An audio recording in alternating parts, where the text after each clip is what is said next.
Satish sir, please. Sumitranand గారు గారు చెప్పండి. ఇప్పుడు మీరు కూడా అసలు టీఆర్ఎస్ బీఆర్ఎస్ అయిపోయింది, డెఫినెట్గా అన్ని చోట్ల తిరగాల్సినటువంటి ఇది ఉంది.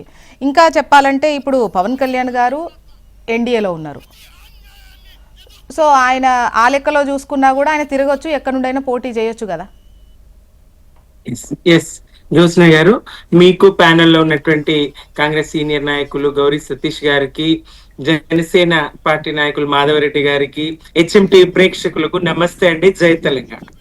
నిన్న ఒక ప్రత్యేకమైనటువంటి రోజున తెలంగాణ యావత్తు మరి పండగ వాతావరణం ఉండే సందర్భంలో దృష్టి మళ్లించే చర్యలో భాగంగా పవన్ రాక అనేటువంటిది తెలంగాణ ప్రజలకు స్పష్టమైంది.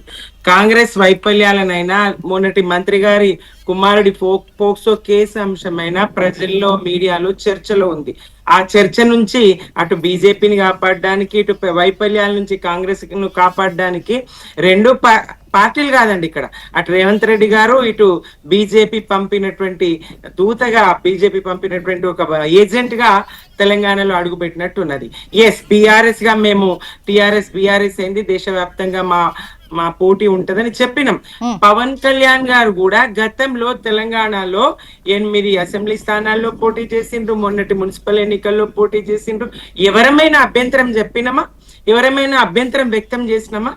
ఆయన మాట్లాడిన మాటలు, తెలంగాణను అవమానించిన తీరు, ఒక ప్రత్యేకమైనటువంటి రోజున, రాష్ట్రావతరణ దినోత్సవం రోజున ఆయన తెలంగాణ నవనిర్మాణ సభ అంటాడు. తెలంగాణను నువ్వే నిర్మిస్తావయ్యా, తెలంగాణను వ్యతిరేకించిన వాడివి, తెలంగాణ రాష్ట్ర ఏర్పాటు ప్రక్రియను వ్యతిరేకించిన వాడివి, తెలంగాణ ప్రజల దృష్టిని మీద విషం జిమ్మిన వాడివి, మా చూపు, తెలంగాణ ప్రజల చూపు జోకి కోనసీమల కొబ్బరి చెట్లు ఎండిపోయినాయి అన్నటువంటి వాడివి, మా ఆత్మాభిమానాన్ని దెబ్బతీసినటువంటి వాడివి, నువ్వు ఇక్కడ వచ్చి ఇక్కడ నవనిర్మాణం చేస్తా అంటే తెలంగాణ పార్టీ నవనిర్మాణం అని పెట్టుకొని ఉంటివి. ఇప్పటిదాకా ఏం సాధించలేకపోయినావు, ఇక ముందు సాధిస్తా, గతమంతా ఉత్తదే, భవిష్యత్తులో సాధిస్తా, కొత్తగా పార్టీ నిర్మించుకోబోతున్నా అని చెప్పి పార్టీకి సంబంధించి పెట్టుకోవాల్సింది జనసేన నవనిర్మాణం అని పెట్టుకోవాల్సింది తెలంగాణ నవనిర్మాణం అని పెట్టడం. అక్కడ ఏపీ నిర్మాణానికి దిక్కు లేదు, నీ పార్టీ నిర్మాణానికి దిక్కు లేదు. నువ్వే మాట్లాడుతావు ఏపీలోనే సీఎం కాలేకపోయినా ఈడేం చేస్తా, నేను ఈడ నాతోనేమవుతుందని. అసలు స్పష్టత పవన్ కళ్యాణ్ గారికి ఉన్నదా?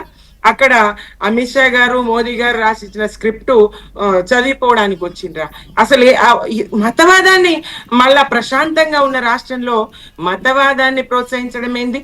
ఆయన రంగులు మారుస్తారు, ఆయన వేషాలు మారుస్తారు, కానీ తెలంగాణ ప్రజలు కాదండి. తెలంగాణ ప్రజలకు ఒక స్పష్టత ఉన్నది. తెలంగాణ ప్రజలు ముఖ్యంగా జిహెచ్ఎంసీ ఎన్నికలు పవన్ కళ్యాణ్ గారు మాట్లాడుతూ, తెలంగాణ పట్ల నా ప్రేమను శంకించకండి, నేను విధానం తప్పని అన్నాను తప్ప తెలంగాణ విడిపోవడం, రాష్ట్రావతరణ జరగడం అనేది నేను తప్పు అని చెప్పలేదు.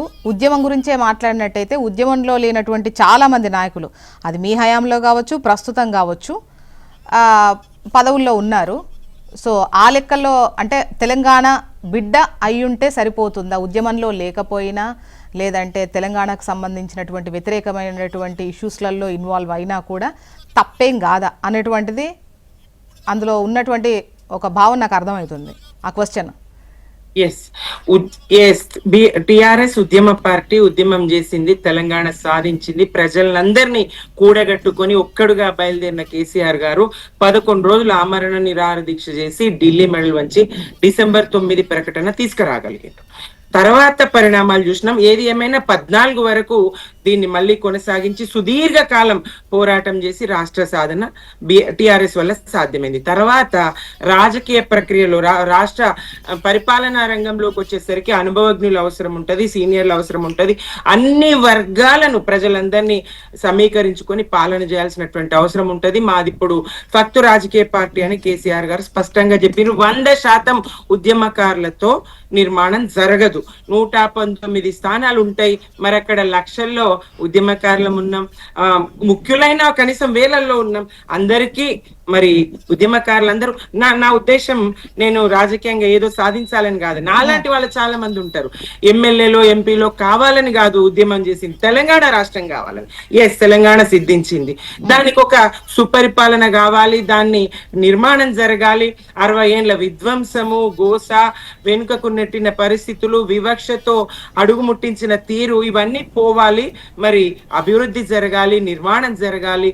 ఆ దిశలో ప్రయత్నం జరిగి కేసీఆర్ గారు సఫలమైనరు. 9.5 సంవత్సరాల తన పాలనా ఫలాలు ప్రతి ఇంటికి, ప్రతి వ్యక్తికి చేరినాయి. వాళ్ళు ఏదైతే అసెంబ్లీ సాక్షిగా గానీ బయట గానీ వాళ్ళు మీరు చెప్పండి, పవన్ కళ్యాణ్ గారు ఇక్కడ పోటీ చెయ్యొచ్చు కదా, ఒకవేళ అంటే ఎన్నికల్లో పోటీ చేస్తామంటే ఏ పార్టీకి ఏం అభ్యంతరం ఉండదు కాదు. ఆయన జమ్మూ కాశ్మీర్ లో పోయి పోటీ చేయని ఎవరొద్దన్నారు, ఆయన పక్కన కర్ణాటక పోయి పోటీ చేయని ఎవరొద్దన్నారు. ఆయనే స్పష్టంగా చెప్తున్నారు కదా, ఏపీలోనే నేను ముఖ్యమంత్రి కాలేను, అక్కడనే నాకు దిక్కులేదు, ఇక్కడేం చేస్తా, నేను ఏమైతా అని చెప్తున్నారు. ఏం కాకుండా మీరు పోటీ చేయండి. గతంలో అసెంబ్లీలో చేయలేరా, మొన్న మున్సిపల్లో చేయలేరా? ఎవరైనా కాంగ్రెస్ గానీ బీఆర్ఎస్ గానీ మేము ఎవరైనా అభ్యంతరం పెట్టినామా? ఆ రాజ్యాంగం హక్కు కల్పించింది, మీరు ఎక్కడైనా పోటీ చేయండి, మాకు అభ్యంతరం లేదు. మా మనోభావాల్ని దెబ్బతీయకండి, మా రాష్ట్ర ఏర్పాటు ప్రక్రియను మీరు అవమానించకండి. ఎట్లా చేయాలండి? మోదీ గారు అన్నట్టే మీరంటారా? మోదీ గారు ప్రజలకు అవగాహన లేదనుకొని మాట్లాడుతున్నారో, ఆయన మరి ప్రధానమంత్రి స్థాయి, ఏ బిల్ అయినా తలుపులు మూసే చేస్తారు పార్లమెంట్ లో అని కనీసం అవగాహన లేకుండా ఆయన మాట్లాడడం, వీళ్ళందరూ వంత పాడడం, బలిబలి అనడం, ప్రక్రియ సజావుగా జరగలేదు, సరిగా జరగలేదు.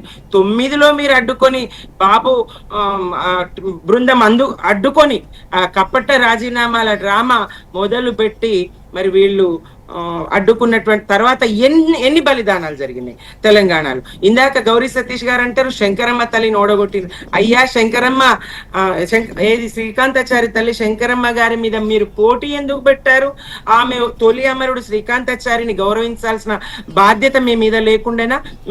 మేము చెప్పినాం, మీకు టికెట్ కాదు, మండలికి పంపిస్తాం, మీరు ఉండండి అని కేసీఆర్ గారు చెప్తే నేను పోటీ చేస్తాను, నా మీద పోటీ ఉండదు, నాకు గౌరవం దక్కుతుంది, నేను శ్రీకాంతాచారి తొలి అమరుడి తల్లిని, నేను అన్ని పార్టీలు నన్ను ఆదరిస్తాయని ఒక అతి నమ్మకంతో ఆమె రంగంలోకి దిగింది. కాంగ్రెస్ సహకరించలేదు, పోటీ పెట్టింది. మరి కాంగ్రెస్ ఆమెను ఓడించింది, మేము కాదు. మేము సీట్ ఇచ్చినాం, కాంగ్రెస్ ఓడించింది. పరిస్థితులు చూడలేరా? తర్వాత పరిణామాలు చూడలేరా? అమరుల కుటుంబాలకు మేము 500 పైచిలకు కుటుంబాలకు మేము 10 లక్షల ఆర్థిక సాయము, ఇంటికి ఒక ఉద్యోగం మేము ఇచ్చినాం. ఈ 2.5 సంవత్సరాల్లో కాంగ్రెస్ ఏమన్నా ఇయ్యగలిగిందా?